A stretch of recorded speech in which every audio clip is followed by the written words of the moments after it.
নদীর পানিতে বন্ধুদের সঙ্গে গোসল, সাঁতার কাটা, হাসি, আনন্দ, এ যেন জীবনের এক নির্মল স্বতঃস্ফূর্ত আনন্দের মুহূর্ত।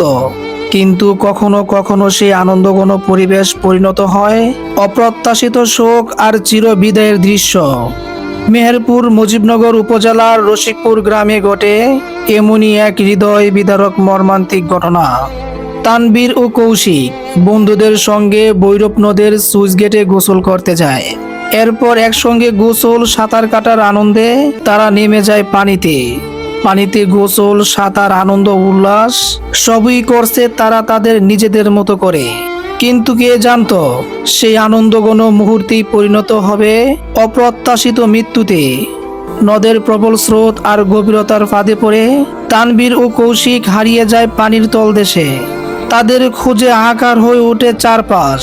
এলাকার মানুষ, ফায়ার সার্ভিস, ডুবুরির দল ঘন্টার পর ঘন্টা তল্লাশি চালায়। অবশেষে ডুবুরির দল দীর্ঘ প্রচেষ্টায় রাত ৮টার দিকে নদীর বুক থেকে তাদের নিথরদেহ উদ্ধার করা হয়। দুইটি পরিবারের বুক ফাটা হাহাকার, মায়ের দুই হাত তুলে কান্নার আহাজারিতে পুরো রসিকপুর গ্রাম স্তব্ধ নিস্তব্ধ। পরিবার, আত্মীয় স্বজন, পাড়া প্রতিবেশী, এলাকার মানুষ শোকে মাতম।